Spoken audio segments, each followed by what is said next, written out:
Hi, my name is Dr. Michael Bardot, and I would like to welcome you back to our lecture series for World History 1.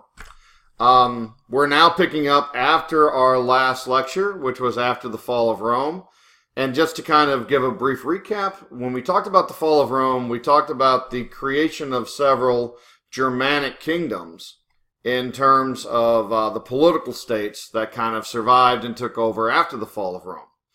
What we're going to take a look at today in terms of the early Middle Ages is we're going to take a look at the formation of a very close relationship between a French dynasty by the name of the Carolingians and the relationship that was forged between the Carolingians and the papacy, which kind of set a very stabilizing component of medieval European history. And so, just to recap, when we had the fall of Rome, we had the collapse of organized government across Europe, and what took its place were very small regional governments founded and headed by Germanic tribes like the Goths or the Anglos and the Saxons and all different types of Germanic peoples. And one of the groups that we talked about being most successful were the so-called group of Germans known as the Franks. And so if we take a look at this map here, what we see in terms of France is we see a divided France made up of several areas that were loosely controlled by one overarching dynasty known as the Merovingians. And so what we're going to take a look at today is the transition from that kind of post-Rome collapse style of government to the creation of a model for early Middle Age government in the form of the rising of the Carolingians. Now, just to recap, when we talk about the Carolingians, they rose to power in that position that we mentioned in the last lecture, called the mayor of the palace. And so what happened over time is the Merovingian dynasty kind of became detached and separated from its duties as king, and they delegated more authority and more power to those so-called mayors of the palace. And as time went on, that position of mayors of the palace for each of the three regions became dominated by one family known as the Pippinids, or later, as we call them, the Carolingians. And so when we take a look at the rise of the Carolingian family, we start with the founder of the family, a guy by the name of Pippin of Herstal, who rose to power in the 680s and was mayor of the palace of all three palaces from 680 to the year 714. And it was really under Pippin's leadership that the Frankish kingdom became more consolidated, as it was ruled by primarily one mayor in each of the three areas. And after the death of Pippin of Herstal, we had the rise of Charles Martel, otherwise known as Carol Martel, and he is going to be the namesake, or the reason why we call this dynasty the Carolingians.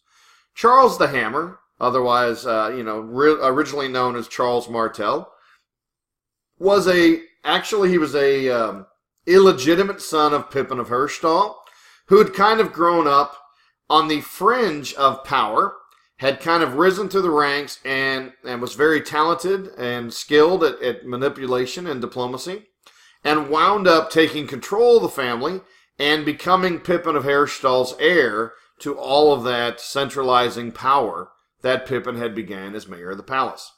And in terms of Charles Martel's greatness, it's really, he was a great ruler in France, but not well known tremendously across Europe until the Battle of Tours. And again, that battle, the Battle of Tours, was an epic battle between the Carolingians and the Franks, and the rising onslaught, if you will, of the Islamic power base under the Umayyad dynasty.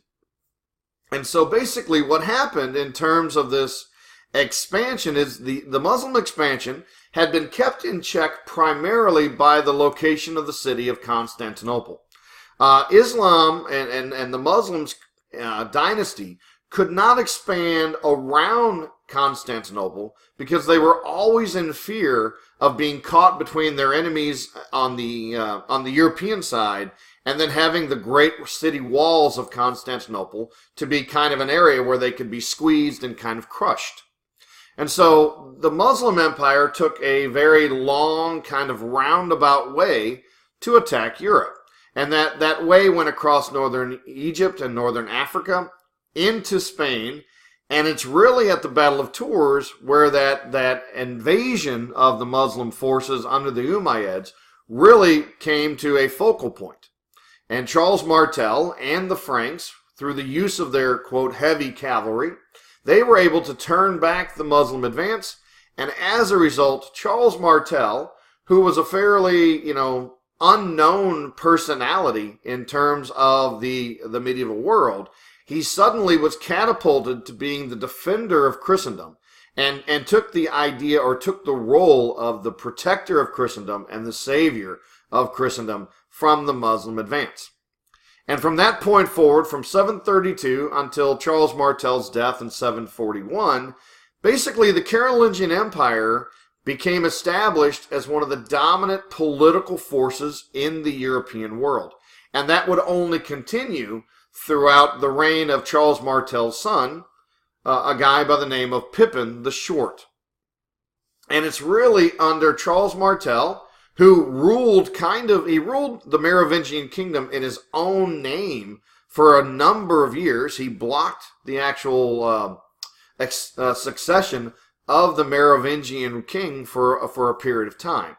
And so it's really under his reign and then under Pippin the Short that we're going to see the eventual kind of retiring of the Merovingian dynasty and the rise of the legitimacy of the Carolingians.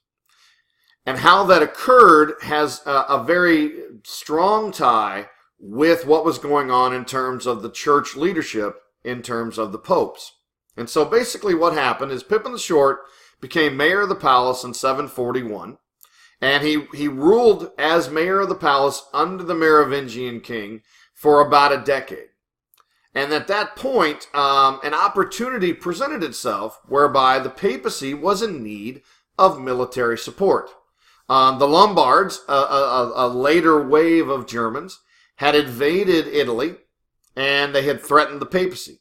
And the Pope at the time, Pope by the name of Pope Zachary, had basically made an alliance with Pippin the Short, and basically he sent a letter up to Pippin, asking Pippin to lead his army down into northern Italy and to pacify the Lombards and establish papal control in Italy again.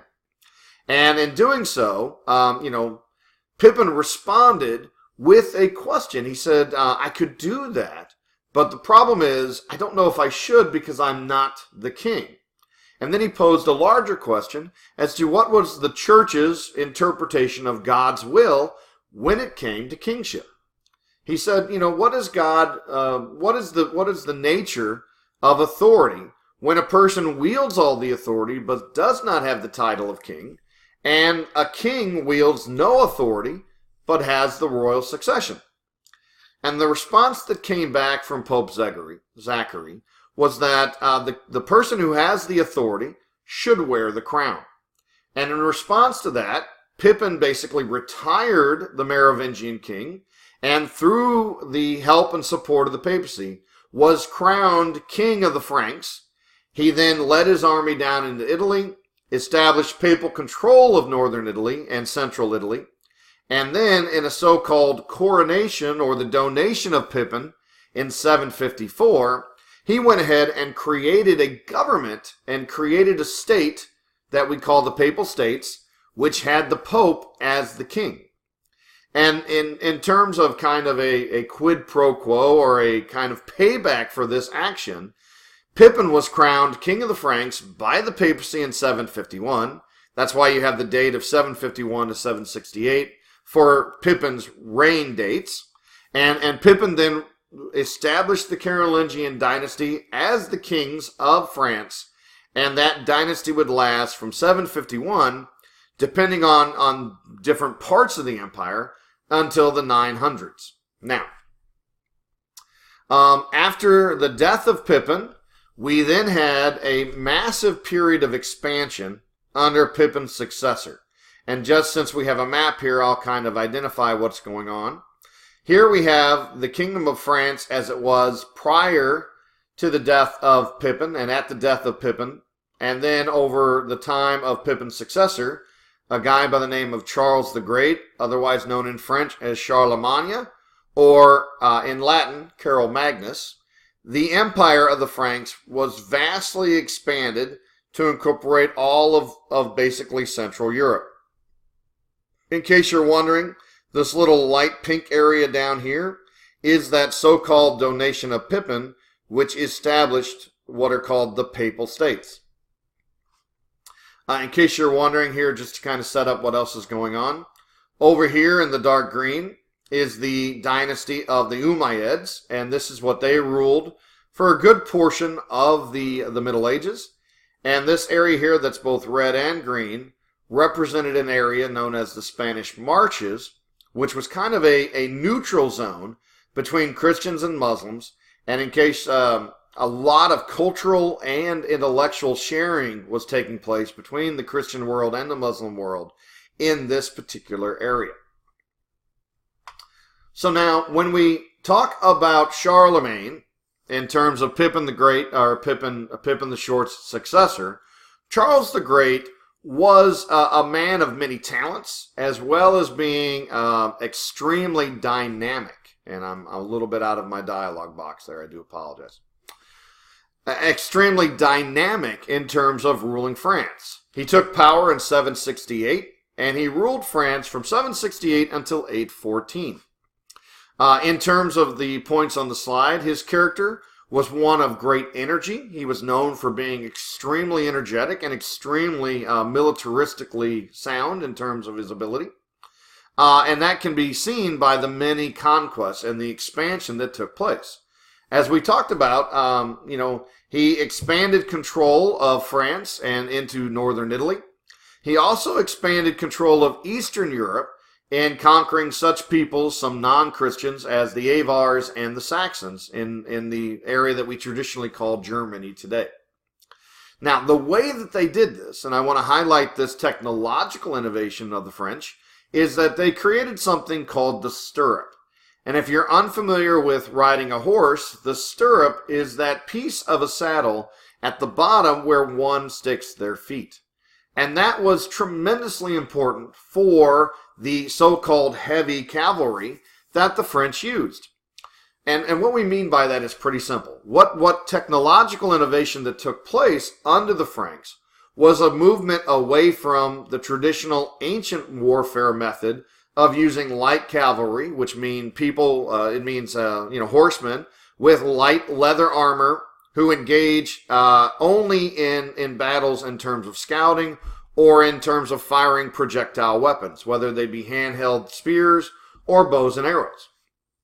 And what the French did is they took that idea of a cavalry and they created what's called a heavy cavalry. And so what we mean by that is pretty simple. A French heavy cavalryman, otherwise known as a knight, would wear about 80 pounds of plate metal, would engage in hand-to-hand combat from the horse with a approximately 20 to 30 pound sword, or with a so-called mace or morning star, which was a giant ball on a stick, weighing about, again, 20 to 40 pounds. And the idea behind the Frankish charge was that a soldier would wield a pike or a javelin. He would then line up, the horses would line up. These horses were extremely big. They were bred for size, and they were armored as well. And they would line up and then charge an infantry or a foot soldier-based army, and they would try to then they would try to stick the infantry soldiers with their javelin. If they missed them with the javelin, they could then run over them with their war horse, and they would then charge in, drop the sticks, line back up, get a new stick, and charge again. And it's because of the use of the stirrup, which locked that person in place, that gave them free use of their hands while they were on the horse, that enabled the French to adopt this type of warfare, which became the standard European warfare for about 200 years. Now, as a result of all this great military conquest and expansion of the Christian religion, In the year 800, on Christmas Day, Leo III, Pope of the Roman Catholic Church, crowned Charlemagne Holy Roman Emperor and created or designated a brand new state. And that new state was called the Holy Roman Empire. And that state would be kind of the focal point for the rest of the Carolingian dynasty, and would also remain a viable state for about give or take, about 700 to 800 years later.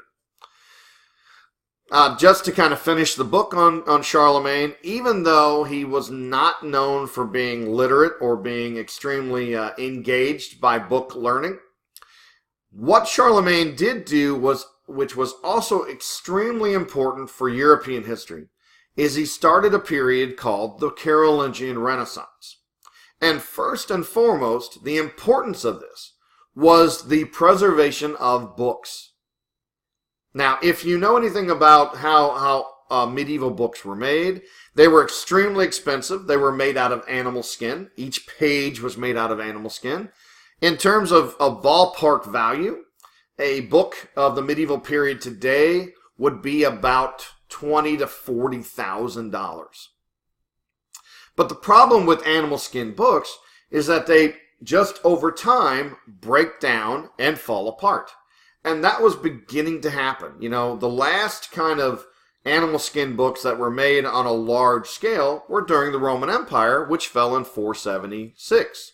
And after the collapse of the Roman Empire, pretty much that was the end of the creation of these multitude of books. And so what had happened is about 4.5 centuries had gone by, and some of those books were disappearing. And one of the great things that the Carolingian Renaissance did is when Charlemagne became emperor, he felt the need to kind of engage in the support of education and intellectualism. And when he did that, he basically hired tons of people, tons of churchmen, clerics, to sit down and just start copying books. And because of the Carolingian Renaissance, we actually had the preservation of books and knowledge that would have been lost if they hadn't have done so. Now, there are a couple other things on there in case you're wondering. In order to facilitate and make this copying process easier, the Carolingians created a new type of alphabet in the sense of a new way to write the letters, a more blockier, less scripted form, and that is called Carolingian majuscule and minuscule, which is most closely resembling today kind of the font that's called Times New Roman in the Word program. It's also during this time that we have the first use of the term AD, or Anno Domini, which means the year of our Lord. A lot of people think AD means after death, but what it really means in Latin is the year of our Lord, which starts with the birth of Christ, not his death. Last but not least, point D just kind of talks about an increasing dispute that was occurring with the Eastern world over the use of images in worship. You see, the Muslims, when the Islamic religion was founded, they had completely forbid the use of images in their worship or in their decoration. And because of that tendency of what we call iconoclasm, which comes from the Greek, which means the breaking of images, that kind of resentment towards images had begun to creep into Christianity. And that was one of the issues that was taken up between the papacy and Charlemagne with the Patriarch of Constantinople. Now, unfortunately for the Carolingians, Charlemagne, while he was a great leader, actually only produced one male child, and that was a guy by the name of Louis the Pious. And unlike Charlemagne, who was very, very vigorous and about 6'6" and extremely kind of the image or the pinnacle image of being a ruler, basically Louis the Pious took his physical characteristics more from his grandfather, Pippin, who was called Pippin the Short. And so while Louis the Pious was tremendously unlike his father in a lot of things in terms of military prowess and kind of force of personality, the one thing that Louis the Pious really put his time and energy into was continuing that Carolingian Renaissance, which is why the Carolingian Renaissance continued to copy books and to grow in terms of producing that intellectualism of the early Middle Ages. However, unfortunately for Louis, he spent most of his later years fighting with his adult sons for control of the Carolingian Empire. And as you can see right here, what eventually occurred is with the death of Louis in 840, the brothers went to war with each other, and eventually they had to split the kingdom of Charlemagne, the so-called Holy Roman Empire. They split it up into three parts. Here we have listed the three brothers, Lothar, Charles the Bald, and Louis the German. And that represents kind of what occurred in terms of the split up of the Carolingian Empire. Charles the Bald, who lived in the western part of the empire and spoke French, took control of the western half and was called the King of the Franks. Louis the German, who controlled the eastern portion of the empire, took control of that and was called King of the Germans. And the central portion, which was Lothar, the oldest, Lothar took the central portion, and even though it was the smallest of the three kingdoms, he actually took the title of Holy Roman Emperor. And so we have the splitting at the Treaty of Verdun in 843. We have the splitting of the Carolingian Empire into predominantly what are the modern-day countries of France, which is located here, and then the Holy Roman Empire and the land of the Germans, which would actually merge over time and be called Germany eventually. And so that's why we talk about the Treaty of Verdun as really being important in terms of the split up of the Carolingian Empire and the so-called formation of Europe. Now, just to kind of close the door on the Carolingians, eventually what happened is each of these three brothers and their children, their lines of children, would eventually die out. And so the first kingdom to die out was the so-called Middle Kingdom, or the Holy Roman Empire portion. Lothar, when he died, he did have a son called Lothar II. And when Lothar II died without any legitimate sons, we have a new treaty called the Treaty of Mersenne, which basically merged these two kingdoms together. And then we have the death of Louis II in 875, which basically gave the prominent last remaining son, Charles the Bald, who was the youngest, it gave him a dominant control of both this area and kind of the central area. And just as a point of trivia, the area located primarily right in this area today is called Alsace-Lorraine, kind of a throwback or a remembrance of that kingdom of Lothar.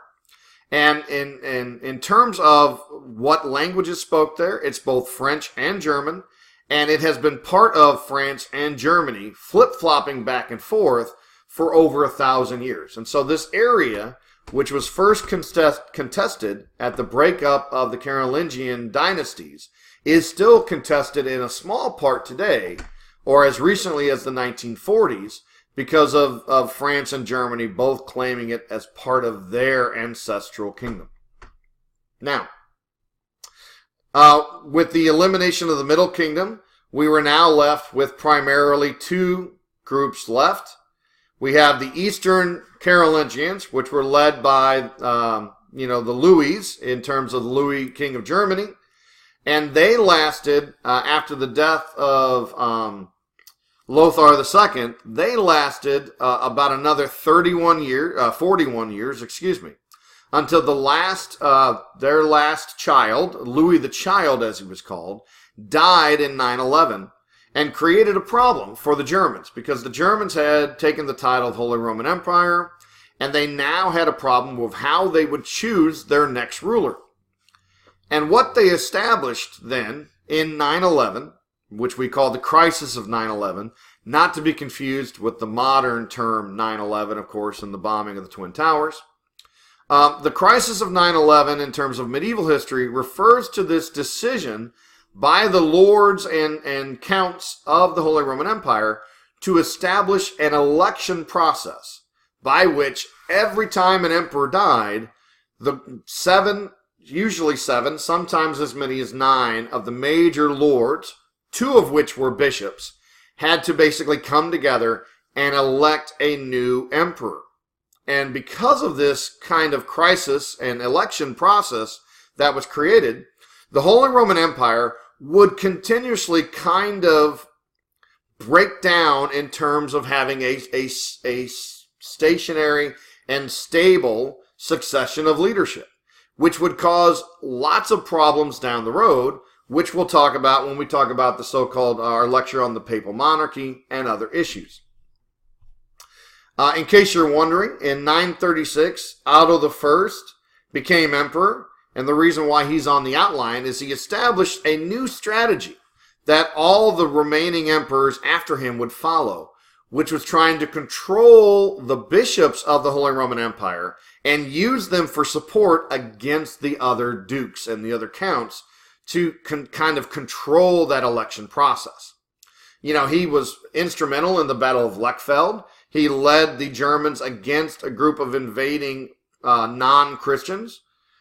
And when he did that, the so-called Magyars, which we will mention in our next lecture, when he led the battle against them, he kind of secured the eastern border and again, like Charlemagne, kind of elevated himself to a higher status and was able to kind of renew that title of Holy Roman Emperor. But after the death of Otto, this strategy of using bishops for support would work. It would work for Otto's family for about another 170 years. But as we'll talk about, it set the precedent for kind of a showdown, a fight between the papacy and the Holy Roman Emperors in trying to control the election of bishops and trying to control the election process of the emperor itself. Now, just to kind of finish the book on the Carolingians, we have the death of now 2 sides of the family. The last Carolingian ruler of the French was known as Louis the Simple. He died in 987 without any kids.